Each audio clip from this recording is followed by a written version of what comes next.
Pour être en bonne santé, plus performant ou tout simplement avoir un beau physique, vous êtes nombreux à faire des efforts. Certains s'arrachent les cheveux pour optimiser au mieux leurs entraînements, d'autres calculent parfois au gramme près la moindre chose qui approche de leur assiette, et pourtant, au milieu de tout ce beau monde, beaucoup négligent la base, le sommeil. Car c'est dans votre lit que vous passerez près d'un tiers de votre vie, et c'est dans votre lit que vous conditionnerez les 2 tiers restants. Apparence, intellect, relations sociales et santé sont en effet autant de choses qui dépendent de vos nuits. Il s'agit donc d'un sujet plus que central, mais pas de panique si vous avez des lacunes, car vous êtes exactement au bon endroit. J'aimerais cependant glisser quelques mots en préambule pour le sponsor du jour, lequel s'avère justement être un véritable expert du sommeil, Emma Matelas. Proposant une large gamme de produits allant des matelas aux oreillers en passant par le linge de lit ou encore par les sommiers, la marque s'est imposée comme la numéro 1 dans notre beau pays. Et c'est une place qui est méritée, car son matelas hybride, celui que j'utilise, a été primé 7 fois en Europe avant d'être élu meilleur matelas testé en 2023 en France. Constitué de 5 zones de soutien, ce matelas à mémoire de forme est devenu indispensable à mes nuits. Ni trop ferme, ni trop souple, il offre à ma colonne vertébrale un alignement parfait et permet une récupération des plus efficaces. Récupération qui ne saurait être complète sans un parfait soutien des cervicales, vertèbres qui me sont d'ailleurs particulièrement précieuses en ce moment et que je chouchoute avec les oreillers Nuage Air Grid. Eux aussi à mémoire de forme, ils permettent de soulager la nuque et les épaules efficacement, et ce, en restant frais toute la nuit grâce à leur structure thermorégulante en nid d'abeille. Garantie 10 ans et livrés directement chez vous, les produits Emma peuvent être renvoyés dans un délai de 100 nuits s'ils ne vous conviennent pas. C'est bien plus qu'il n'en faut pour apprécier tous leurs bienfaits, et je vous encourage chaudement à y réfléchir, car jusqu'au 4 décembre, c'est le Black Friday chez Emma. Profitez pendant cette période de 50% de réduction sur leur site et de moins 10% cumulable grâce au code IronQuest. Offre valable uniquement sur des commandes supérieures à 300 €. Vous avez encore du temps pour réfléchir. En attendant, prenez-vous une tisane, relaxez-vous, mettez d'ores et déjà la cloche et le petit like au cas où, et laissez-vous guider dans les arcanes du sommeil.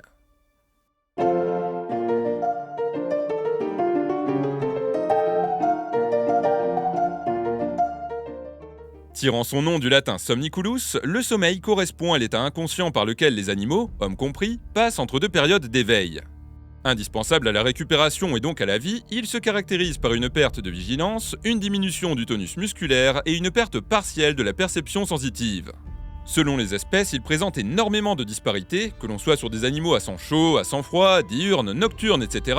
Mais je ne crois pas que vous soyez là pour un reportage animalier, et c'est à sa version humaine, qui jusqu'à preuve du contraire est celle qui vous correspond, non, c'est pas le moment de partir dans des délires chelous, merci, que nous allons nous intéresser aujourd'hui. À ce titre, j'imagine que vous avez déjà tous entendu parler de l'horloge biologique. Aussi appelée horloge circadienne, elle fonctionne sur environ 24 heures et est située dans l'hypothalamus, à la base du cerveau, d'où elle régule le rythme de nos journées en agissant sur nos états d'éveil et de fatigue. Devant être resynchronisée chaque jour afin de bien fonctionner, elle dépend de 2 processus distincts et indépendants. Le processus C, dit circadien, et le processus S, dit homéostatique. Le premier, circadien, est intimement lié à la pression d'éveil. Plus son activité sera forte, plus on sera réveillé et inversement. Il démarre doucement quelques heures avant le réveil, atteint son pic dans l'après-midi, puis descend jusqu'au milieu de la nuit.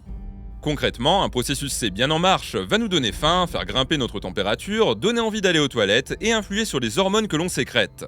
C'est pour ça que la nuit, on a généralement moins faim, moins chaud, etc. etc. Plusieurs facteurs assurent qu'il soit bien réglé, dont le premier et le plus important n'est autre que le soleil, lequel se caractérise lui aussi par un cycle de 24 heures, tout en demeurant visible même à travers d'épais nuages. Pratique. Les autres facteurs sont dits secondaires puisqu'ils se calent en théorie sur le soleil et comprennent la température corporelle, l'activité physique, les interactions sociales ou encore les horaires de repas. De l'autre côté, on retrouve le processus S, homéostatique, qui correspond à la pression de sommeil. En effet, le fonctionnement du cerveau entraîne la production d'un déchet cellulaire, l'adénosine, lequel va s'accumuler pour progressivement augmenter notre fatigue. Dormir permet de le purger et donc de remettre les compteurs à zéro pour une nouvelle journée. Ces 2 processus étant indépendants, il faudra idéalement les coordonner non seulement pour faire de belles nuits, mais également pour se réveiller en forme.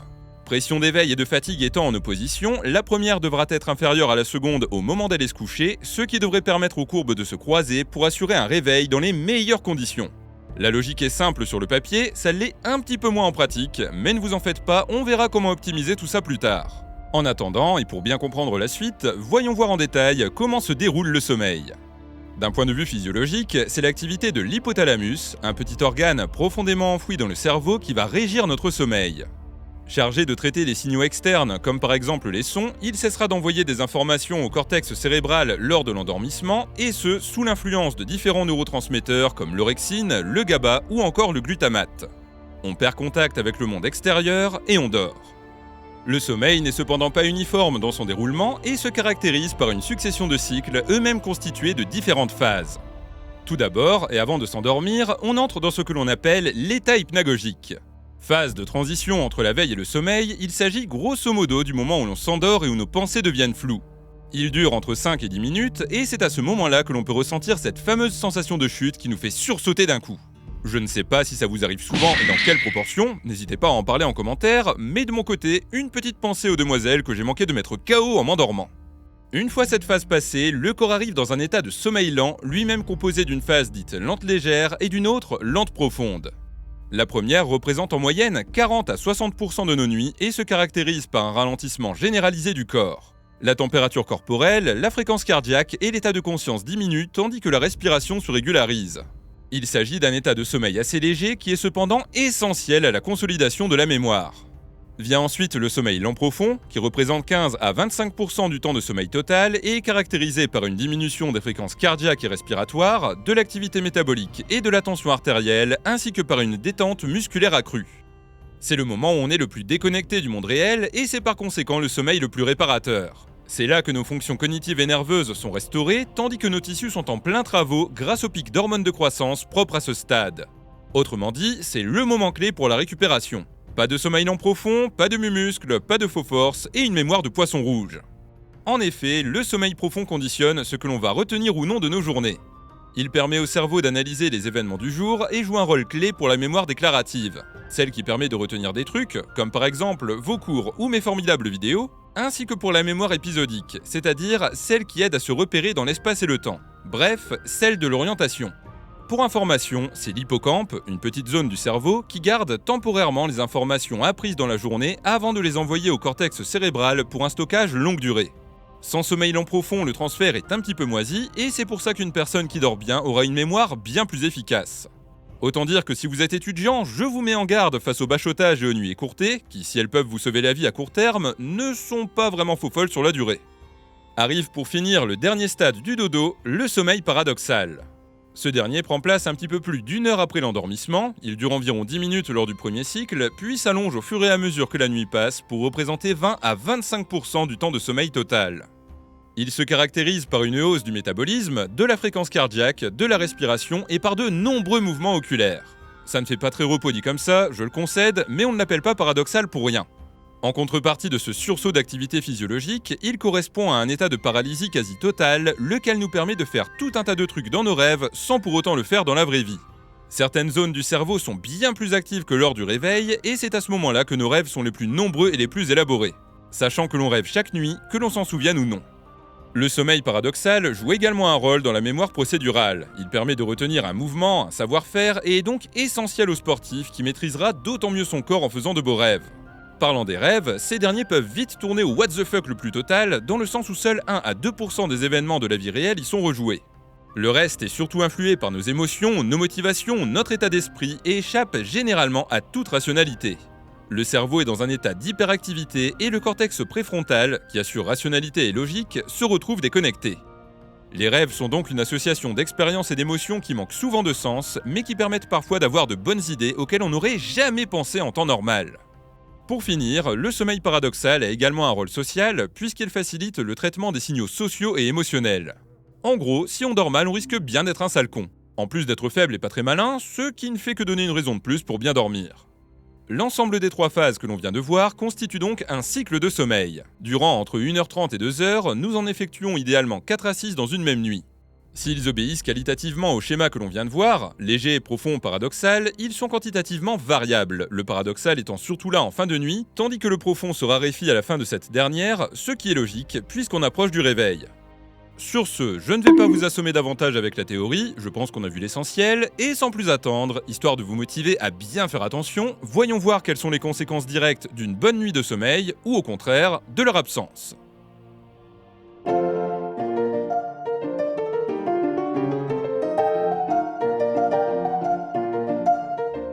Je l'ai déjà sous-entendu dans la partie précédente, et de toute manière, vous vous en doutiez, un bon sommeil entraîne une myriade d'effets positifs pour notre organisme. Il assure tout d'abord le nettoyage des déchets cellulaires grâce au système lymphatique et glymphatique, qui sont en quelque sorte les éboueurs du corps, et nous permet par conséquent d'être productifs tout en diminuant le risque de maladies neurodégénératives type Alzheimer. C'est également autour de la nuit, et donc du sommeil, qu'interviennent un ensemble d'hormones particulièrement importantes pour la santé. On retrouve par exemple la mélatonine, souvent appelée hormone du sommeil, puisqu'elle est sécrétée naturellement lorsque le soleil se couche.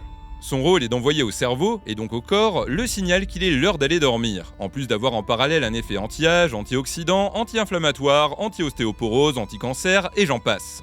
Il s'agit donc d'une molécule très intéressante au même titre que l'hormone de croissance. Comptant parmi les hormones les plus importantes de nos nuits, elle est surtout sécrétée lors du sommeil profond et voit à cette occasion sa concentration cellulaire multipliée par 20. Cela permet de régénérer les tissus endommagés, d'atténuer le vieillissement et d'assurer la bonne marche du système immunitaire. Des effets qu'elle partage, soit dit en passant, avec une autre hormone, la prolactine, elle aussi sécrétée lors du sommeil profond. A l'inverse, d'autres hormones connaissent des pics non pas pendant le sommeil, mais à l'issue de ce dernier, comme par exemple le cortisol, qui aide à se réveiller, ou encore la testostérone, que je ne vous présente plus, et qui peut avoir un bien joli pic matinal suite à une nuit riche en sommeil paradoxal. D'où certaines conséquences typiquement masculines au petit matin. En d'autres termes, que vous soyez sportif ou non, vous avez tout intérêt à bien dormir. Et vous allez encore plus vous en rendre compte quand je vous aurai parlé des effets négatifs du manque de sommeil. Ces derniers pourraient être facilement déduits de tout ce que l'on a déjà vu, mais juste pour être sûr que ça percute, on ne va pas bouder notre plaisir. En dormant mal, on se dirige tout d'abord vers un affaiblissement généralisé du système immunitaire. Plus de maladies, d'infections, de cancers et j'en passe. On augmente drastiquement l'incidence des problèmes cardiovasculaires. Coucou les AVC et les infarctus. Tandis qu'on se retrouve avec des concentrations d'hormones sexuelles complètement éclatées. Rien de tel pour être faible, avoir un physique moisi et être infertile. Mais les réjouissances ne s'arrêtent pas là, pensez-vous, car un manque de sommeil, c'est aussi plus de stress, d'agressivité, moins de concentration, une diminution des capacités cognitives, du temps de réaction, un risque bien plus élevé de maladies psychiatriques et une perte drastique de la créativité. Autant dire qu'en ne dormant pas, vous risquez peut-être de vous transformer en youtubeur du feed game et à sortir en boucle les mêmes vidéos sur les mêmes sujets tous les 6 mois. Ce qui n'est pas un destin très enviable. Pathetic. En parallèle, vous vous exposez également à une altération de votre génome, à une dégradation de votre apparence physique, notamment la peau qui va douiller faute d'hormones de croissance, et à une hausse de la sensibilité à la douleur. D'ailleurs, puisqu'on parle de douleur, j'ouvre une petite parenthèse sur les conséquences sportives du manque de sommeil. Si ce sont les performances aérobies qui vont le plus pâtir d'une mauvaise nuit, les systèmes cardiovasculaires et respiratoires étant fortement impactés par celle-ci, les performances anaérobies, comme celles en musculation, ne diminueront pas directement.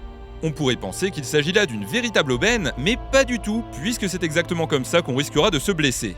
Moins de proprioception, une dégradation posturale accrue, moins de temps de réaction et les mêmes charges que d'habitude. Rien de tel pour finir en miettes. Par conséquent, faites-moi plaisir, ne forcez jamais à la salle si vous sortez d'une nuit blanche, même si ça ne vous paraît pas plus lourd que d'habitude. Cependant, si vous choisissez de ne pas vous entraîner, restez sur vos gardes, car l'absence de sommeil augmente la concentration de gréline, l'hormone de la faim, tout en diminuant celle de leptine, qui gère la satiété. Autrement dit, quelqu'un qui ne dort pas aura la dalle et sera tenté d'avaler tout son frigo, ce qui, cumulé avec une absence d'activité physique, ne prédispose pas vraiment aux meilleures évolutions. Notons par ailleurs que chez les go-muscu, un déficit calorique associé à un sommeil insuffisant favorise une perte de masse maigre en lieu et place du gras, ce qui, là encore, n'est pas vraiment la meilleure manière de sécher. Au bout du compte, vous voyez bien que je n'exagérais pas quand je vous disais que le sommeil influe sur absolument tout. Et encore, j'aurais pu continuer de développer. Il est donc préférable de mettre toutes les chances de votre côté pour passer de belles nuits, ce qui commence par la prise de bonnes habitudes de sommeil.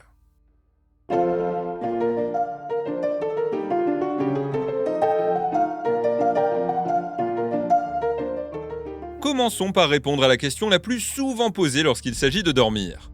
Combien de temps doit-on passer au lit ? C'est bien simple, il faut en moyenne 8 heures de sommeil pour être parfaitement requinqué avec une variabilité de plus ou moins 1 heure selon les gens, laquelle permet de distinguer les grands et les petits dormeurs.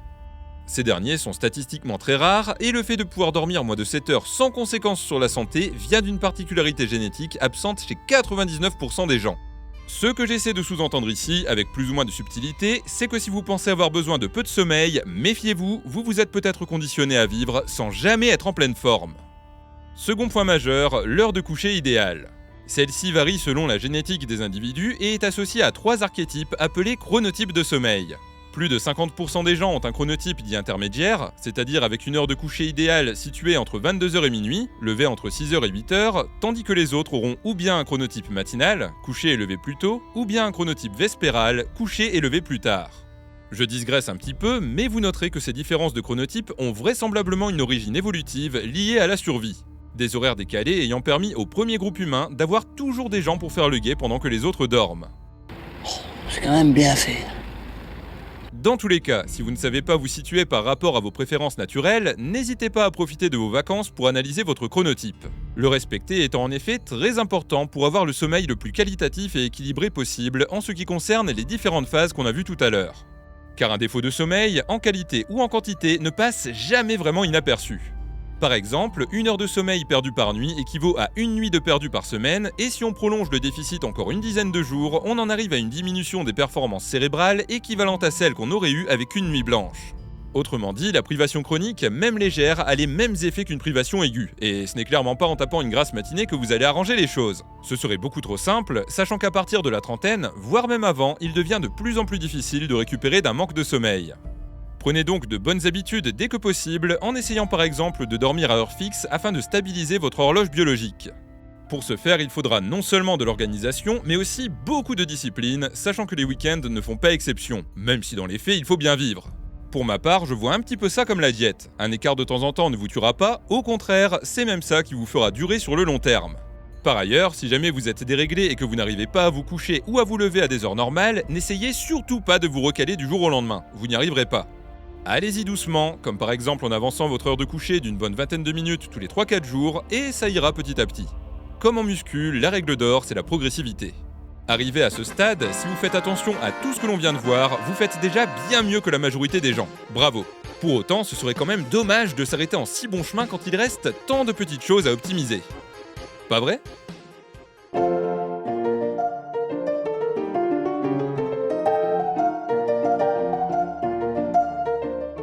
La lumière, la température, la literie, les positions prises pour dormir, le sport, l'alimentation ou encore les compléments sont autant de paramètres qui influencent le sommeil.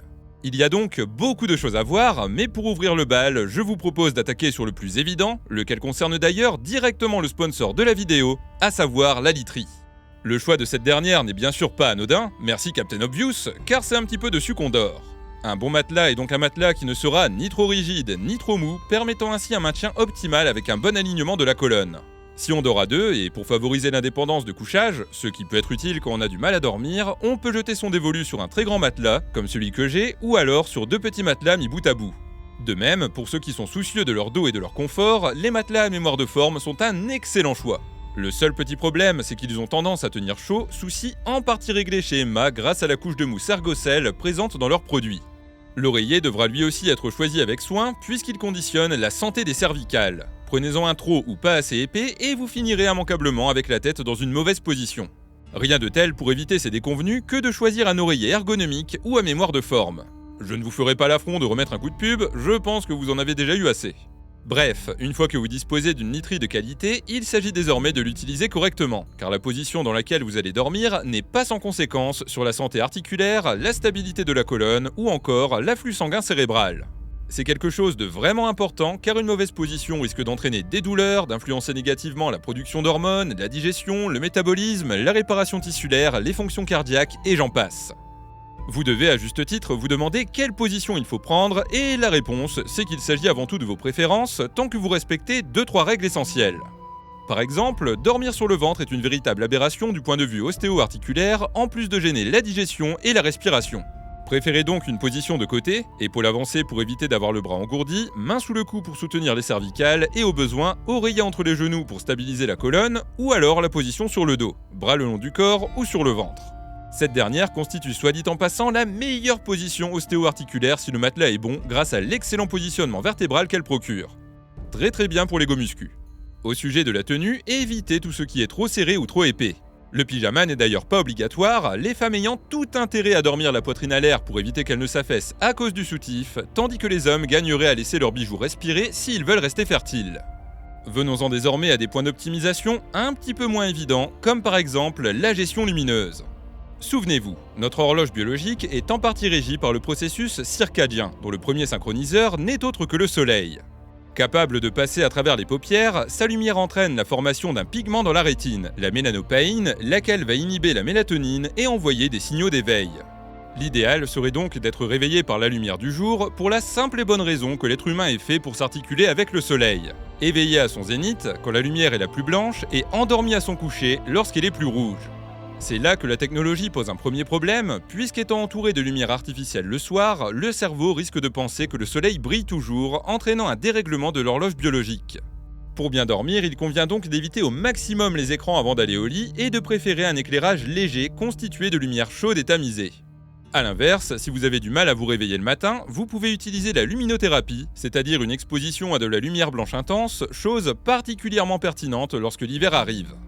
Un autre point très intéressant à maîtriser pour améliorer ces nuits n'est autre que la température corporelle. Celle-ci n'est pas fixée à 37 degrés, mais varie selon l'heure pour atteindre un pic à 37,5 en fin d'après-midi, avant de diminuer jusqu'à 36,5 à la fin de la nuit, et ce, indépendamment du sommeil. Sa hausse favorise l'éveil, tandis que sa chute annonce l'endormissement, raison pour laquelle il peut être judicieux de faire du sport le matin plutôt qu'en fin de soirée, ce dernier consommant de l'énergie pour créer du mouvement et par conséquent de la chaleur.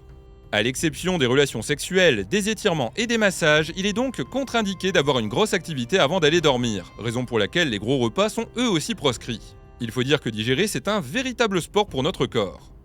Enfin, pour finir sur la température, attention au piège de la douche.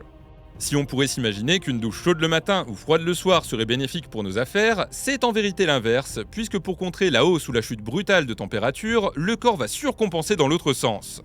Notre température va monter après une douche froide et diminuer après une douche chaude. Préférez donc le froid le matin et le chaud le soir, tout en conservant la température de votre chambre autour de 15-20 degrés. Chambre qui se doit d'ailleurs d'être correctement isolée et aérée avec un niveau d'humidité situé entre 40 et 60%. Quittons désormais la chambre pour la cuisine afin de voir comment les deux pièces interagissent. Et pour ce faire, regardons du côté de la chrononutrition. Science qui s'intéresse au quand manger quoi, elle se base sur les biorhythmes du corps humain et peut ici nous servir à optimiser nos états d'éveil et de fatigue en fonction de ce que l'on ingère. Le sujet est vraiment complexe, il y aurait de quoi développer pendant au moins 3 heures, mais pour faire simple, si vous suivez déjà les grandes lignes que je vais vous donner, ce sera très bien. Pour être bien réveillé le matin, prenez un bon gros petit déjeuner avec de préférence une source de protéines animales comme des œufs afin de favoriser la sécrétion de dopamine, qui est le neurotransmetteur de l'action. Pour bien dormir, évitez de prendre trop de caféine ou de théine après le milieu de l'après-midi, mangez en moindre quantité au fur et à mesure que la journée avance, si possible avec davantage de protéines végétales le soir, méfiez-vous des épices en trop grande quantité et de façon générale, optez pour une alimentation anti-inflammatoire en mangeant suffisamment de légumes, de fruits et d'oléagineux. Concernant ce qu'il convient ou non de prendre avant d'aller dormir, méfiez-vous des tisanes, qui, si vous avez une petite vessie, pourraient vous réveiller en pleine nuit, quand bien même les herbes infusées seraient apaisantes. En revanche, n'hésitez pas à prendre une petite collation facile à digérer, perso je prends de la protéine en poudre, ce qui permet de ne pas se coucher en ayant faim. Parlant de protéines en poudre, venons-en à un autre volet considéré à tort comme miraculeux, celui des compléments alimentaires. Je vais volontairement faire l'impasse sur tout ce qui est médicaments et somnifères, car ces derniers, même s'ils peuvent vous aider à dormir, ont de nombreux effets négatifs. Ils sont un petit peu comme l'alcool ou certaines drogues, vous allez certes tomber comme des mouches avec, mais votre sommeil ne sera que peu qualitatif.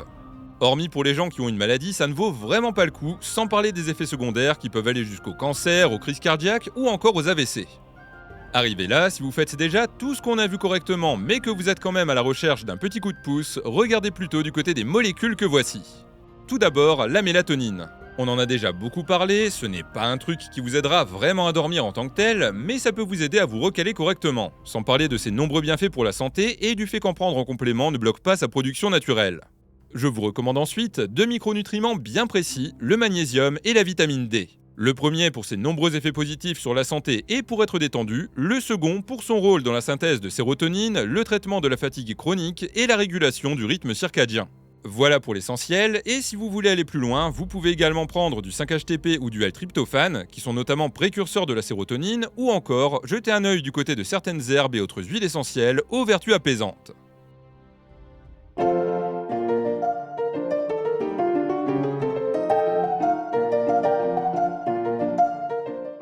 Venant du latin sexta qui veut dire 6e heure après le réveil, la sieste est un temps de repos, pris généralement après le repas du midi, qui s'explique par une somnolence physiologique propre à ce moment de la journée.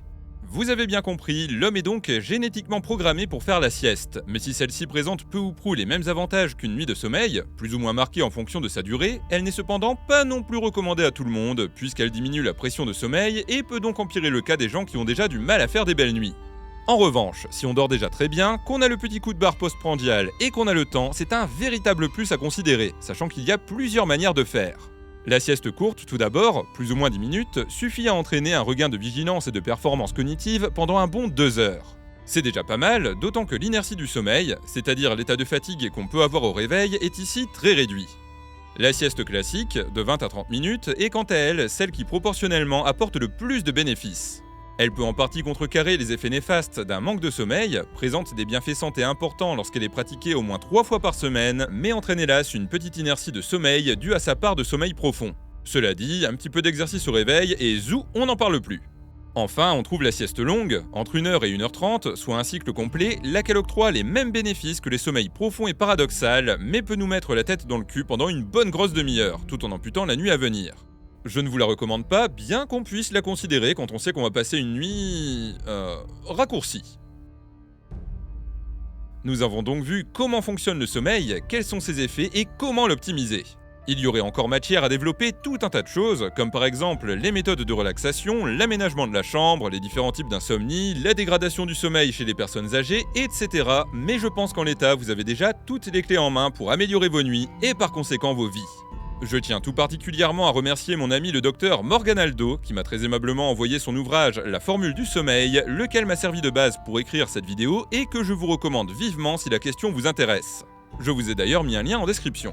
N'hésitez pas à me dire en commentaire quel autre sujet théorique vous aimeriez que je traite à l'avenir, et si vous avez appris des choses avec cet épisode, ne soyez pas radin, n'hésitez surtout pas à le partager, le liker, le commenter, histoire qu'il soit mieux référencé et qu'il profite à plus de monde.